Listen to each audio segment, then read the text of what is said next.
55. Penagih hutang. Kami ingin bertemu dengan Tuan Thomas.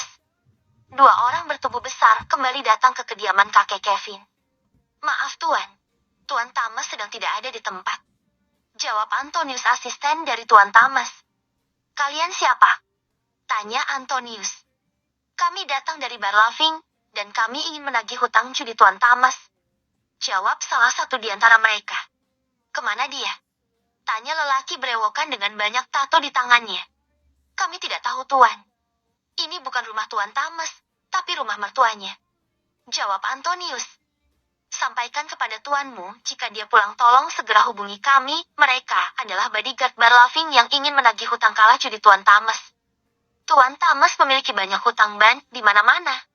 Kebiasaannya berjudi dan suka bermabuk-mabukan membuatnya terlilit hutang di beberapa bar dan juga ban. Belum lagi hutang kartu kredit istrinya dan anak-anaknya yang suka berfoya-foya. Sebenarnya Tuan Thomas masih memiliki aset sebuah villa dan rumah milik orang tuanya yang sekarang ditinggali oleh ibunya, dan rumah itu memang sudah atas nama Tuan Thomas. Bagaimana Antonius? Apakah mereka sudah pergi? Tuan Thomas mengirimkan cat pada Antonius. Sudah Tuan, mereka sudah pergi.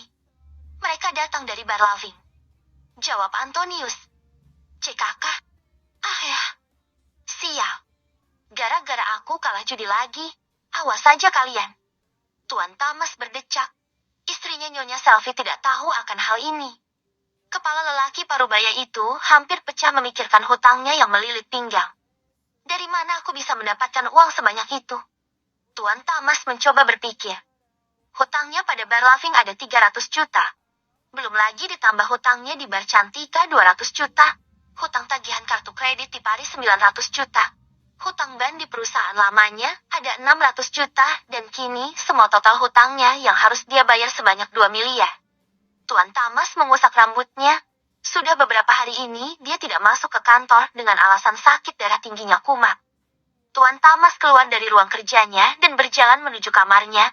Namun langkahnya terhenti di ruang tengah saat melihat istrinya sedang bersama teman-teman sosialitanya yang sedang menggelar berlian yang begitu mewah dan mahal. Nyonya Selfie nampak menegang sebuah kalung berlian dengan tatapan yang menginginkannya. Tuan Thomas hafal betul setiap arti dari mimik wajah Nyonya Selfie. Dia pasti ingin beli berlian lagi. Hutangku saja sudah cukup banyak bertumpuk untuk memenuhi keinginannya membeli berlian bulan lalu. Sergah Tuan Thomas selalu segera masuk ke kamarnya. Nyonya Selfie melihat punggung suaminya yang menghilang masuk ke kamar. Wanita itu tersenyum smirk. Permisi Ajeng. Saya tinggal dulu. Nyonya Selfie pamit pada teman-teman arisannya. Wanita pemuja kekayaan itu berjalan menuju kamarnya. Dia ingin meminta sesuatu pada suaminya.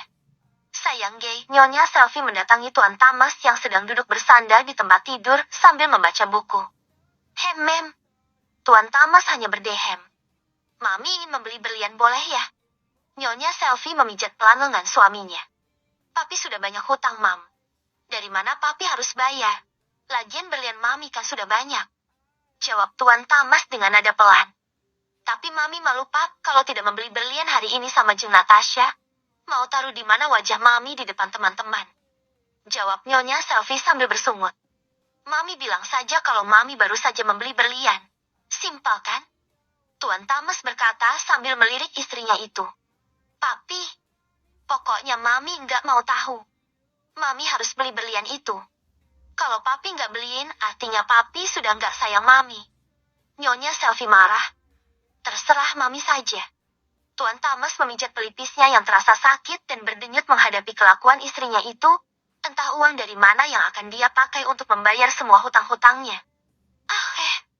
Dulu saat menikah dengan Rose, dia sama sekali tidak pernah menekanku. Tuan Thomas kesal selalu ditekan oleh Nyonya Selfie. Bodohnya dia lebih memilih Nyonya Selfie yang memang begitu menggoda daripada istri sahnya Nyonya Rose. Tuan Thomas dan Nyonya Selfie bekerja sama menyingkirkan Nyonya Rose dan membuatnya seolah-olah kecelakaan. Mungkin aku sudah salah memilih istri. Tuan Thomas mulai menyesal, namun apa dan nasi sudah menjadi bubur. Karena ingin memiliki harta Nyonya Rose, dia dan Selfie melakukan itu, dan semua itu atas saran dan rencana Nyonya Selfie. Dulu mereka ingin menggunakan Willy sebagai pemancing harta kekayaan Tuan Kevin yang diberikan pada Nyonya Rose. Namun mereka sudah salah langkah. Tuan Kevin justru tidak memberikan Tuan Thomas sepeser pun, meski mereka sudah mengasuh Tuan Willy dari kecil hingga Tuan Willy remaja. Tuan Kevin malah membuat surat wasiat saat usia Tuan Willy sudah 17 tahun. Semua aset dan kekayaan Tuan Kevin 80% dia berikan pada Willy. Dan 20% lagi kakek Kevin berikan pada Vino. Pagi yang ditunggu-tunggu esok harinya, Tuan Kevin akan pergi bersama Daniel ke rumah sakit untuk terapi. Tuan Thomas dan Nyonya Selfie nampak ramah mengantar mertuanya yang tidak mengingat apapun lagi. Kedua manusia culas itu berpura-pura bersikap baik dan sayang pada kakek Kevin. Hati-hati Pak, Tuan Thomas berkata pada Pak Daniel. Baik Tuan, permisi. Pak Daniel mohon pamit. Tuan Thomas tersenyum lalu mengajak istrinya masuk ke dalam. Nainah, panggil Nyonya Selfie. Iya Nyonya, ada yang bisa saya bantu? Nainah segera datang. Tolong kamu pergi ke rumah sakit dan bawakan semua makanan bergizi ini untuk menantuku Aisyah. Dia sedang mengandung, jadi harus banyak makan makanan sehat. Ucap Nyonya Selfie. Baik Nyonya, jawab Nainah dan segera bersiap-siap untuk pergi ke rumah sakit dan menemui Nona Aisyah. Tumben Nyonya Selfie begitu perhatian. Apa karena ingin punya cucu? Batin Nainah. Nainah segera pergi menemui supir keluarga dengan membawa bungkusan makanan yang tadi disiapkan oleh Nyonya Selfie untuk Nona Aisyah. Ayo Pak Ian, kita ke rumah sakit menemui Nona Aisyah. Ajak Nainah. Baik Nainah, ucap pakaian supirnya kakek Kevin. Rima pekik Nyonya Selfie dari ruang tengah. Iya Nyonya, ada yang bisa dibantu. Rima datang dari ruangan belakang. Tolong kamu bersihkan kamar Tuan Willy, jangan sampai ada satu titik debu yang menempel. Pinta Nyonya Selfie. Aku tidak ingin menantuku terkena flu saat mengandung. Nyonya Selfie menatap tajam Rima. Baik Nyonya. Permisi. Rima segera pergi dari hadapan Nyonya Selfie dan langsung berjalan menuju kamar Tuan Willy. Aneh sekali, sejak kapan Nyonya Selfie jadi baik dan perhatian, gumam Rima. Semua pembantu sedang sibuk di dapur. Nyonya Selfie tersenyum. Sekarang mereka akan dengan leluasa menggeledah berangkas milik Tuan Kevin, si tua bangka yang sangat pelit kepada keluarga mereka. Tuan Thomas dan Nyonya Selfie memang tidak pernah puas. Mereka juga tidak tahu diri. Seharusnya kalau mereka mempunyai rasa malu sebaiknya tidak tinggal di rumah kakek Kevin. Ceklek. Pintu kamar kakek Kevin terkunci. Namun itu bukan masalah untuk Tuan Thomas. Pria licik itu sudah memiliki duplikat kunci kamar Tuan Kevin yang kaya raya. Bersambung. Ke-26, bertengkar. Rima sedang membersihkan kamar Tuan Willy berdasarkan perintah Nyonya Selfie, namun gadis itu mendadak sakit perut dan dia keluar lagi dari kamar Tuan Willy. Kemana orang-orang? Rima mendelik memperhatikan sekelilingnya. Bahkan Nyonya Selfie dan Tuan Thomas juga tidak terlihat batang hidung di rumahnya. Rima mendelik sewaktu melewati kamar Tuan Kevin. Rima bingung kenapa kamar majikannya itu terbuka dan gadis itu mengintip dari daun pintu. Sepasang suami istri itu sedang mengacak-acak kamar Tuan Kevin. Oh, jadi itu tujuan mereka. Dasar. Rima bergumam dalam hatinya dan kemudian merekam apa yang telah dilakukan Nyonya Selfie dan Tuan Thomas di kamar kakek Kevin. Rima sedikit menjauh dari kamar Tuan Kevin. Gadis itu segera menghubungi Vino, asistennya Tuan Willy, lewat chat dan tak lupa dia mengirimkan video sepasang suami istri yang tengah menggeledah kamar kakek Kevin. Tuan, datanglah cepat. Ujar Rima sambil mengetik chat dengan terbulu-bulu takut diketahui oleh Nyonya Selfie. Tring. Chat terkirim dan masuk ke ponsel Tuan Vino. Apa-apaan ini Rima? Aku akan segera datang. Balas Vino cepat. Rima segera memasukkan ponselnya ke dalam kantong seragamnya dan terus mengamati yang dilakukan oleh sepasang suami istri itu. Rima juga mengirimkan chat pada Nainah dan mengirimkan video pendek tentang Nyonya Selfie dan Tuan Thomas. Sementara itu, Nainah masih di jalan menuju rumah sakit dan hampir sampai. Gadis itu membuka chat yang dikirimkan oleh Rima. Dasar licik. Pantas saja dia menyuruhku ke rumah sakit. Nainah menggerutu. Namun dia harus tetap ke rumah sakit untuk melihat keadaan Nona Aisyah yang sedang mengandung dan sekaligus melihat keadaan Tuan Willy. Di rumah juga sudah ada Rima dan Tuan Vino yang sedang on the way. Nainah menghela nafas. Gadis itu tidak dapat membayangkan betapa culas dan liciknya mertua Nona Aisyah. Pasti Nona Aisyah sangat menderita, ujar Nainah sembari menghembuskan nafasnya. Kasihan sekali Nona. Vino segera menjalankan mobilnya menuju rumah kakek Kevin. Dia tidak akan membiarkan dua orang pencuri itu leluasa membuka berangkas milik Tuan Kevin. Kalian itu tidak ada kapoknya. Sungguh tak tahu malu. Umpat Vino di perjalanan sembari menyetir. Entah ini disebut beruntung atau tidak. Willy kecelakaan dan koma jadi Vino dapat mengetahui kelicikan keluarganya itu, bahkan ayahnya sendiri pun tega dengannya. Kasihan sekali nasibmu, Willy. Coba jika dari dulu kau percaya apa yang aku katakan, pasti kau akan lebih berhati-hati. Ujar Vino sambil memukul setir perlahan. Sudah kuduga mereka itu bandit di rumah mereka sendiri. Kau tidak pernah mempercayaiku, Will. Gumam Vino, dan kini dia sudah hampir sampai di rumah kakek Kevin. Cepat buka pintunya. Perintah Vino pada security rumah kakek Kevin. Silahkan Tuan Kevin, ucap Pak Surya. Kenapa sepi sekali? Tanya Vino pada Pak Surya. Asisten Tuan Thomas sedang tidak ada di tempat Tuan, jawab Pak Surya. Oh baiklah, ucap Vino. Biasanya bodyguard sekaligus asisten Tuan Thomas itu selalu merusak pemandangan rumah ini karena gaya mereka yang seperti preman, bertato banyak, dan kerjanya sama persis dengan tuan mereka, yaitu ongkang-ongkang kaki.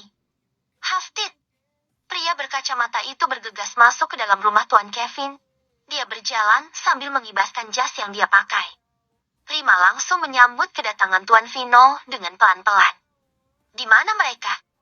Vino langsung bertanya ketika melihat Rima. Di kamar Tuan Kevin, jawab Rima sambil menunjuk. Mem. Vino bergegas melangkah menuju kamar kakek Kevin. Sementara di kamar kakek Kevin, Tuan Thomas masih terus mencoba memasukkan sandi karena dia ingat betul sandi lama kakek Kevin. Cepat suamiku. Pikirkan angkanya.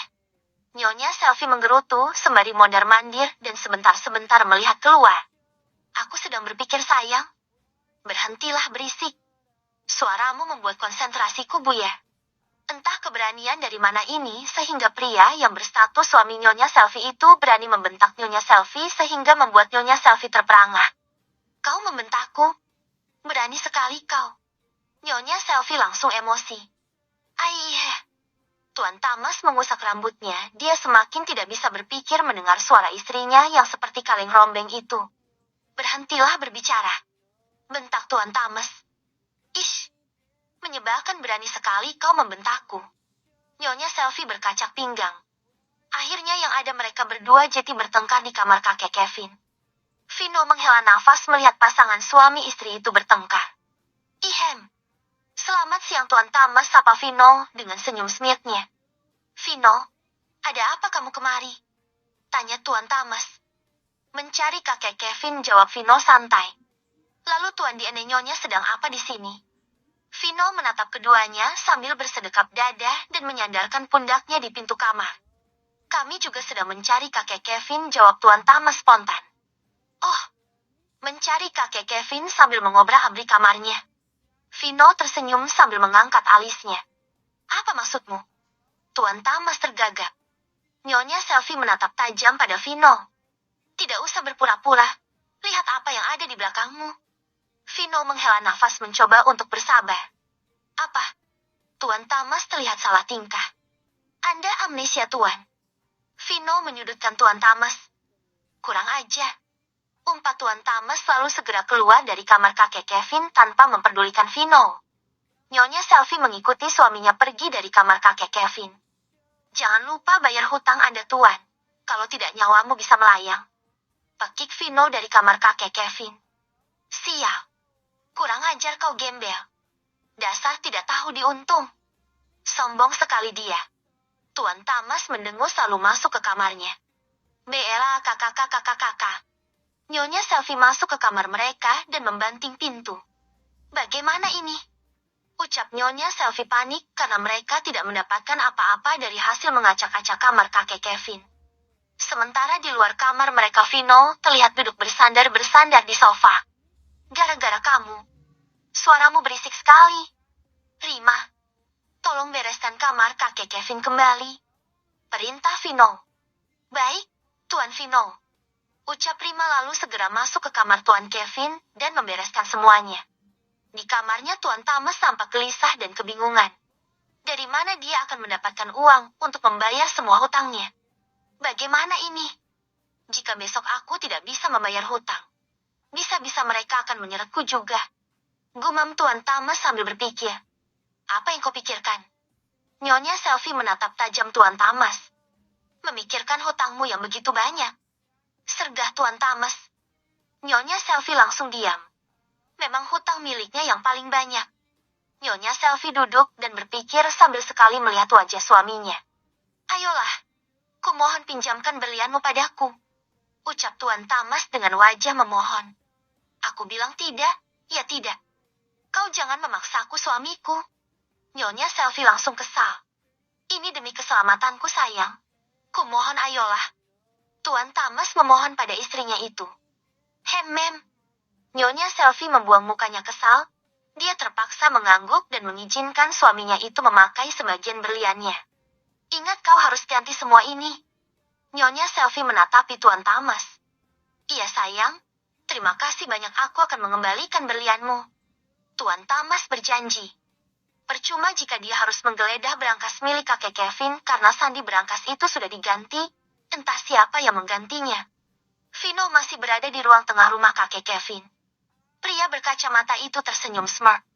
Dasar bodoh, percuma jika kau mengotak-atik berangkas itu tak akan terbuka juga. Vino tersenyum karena dia yang telah mengganti sandi berangkas milik kakek Kevin dan Pak Dania mengetahui hal itu. Bersambung.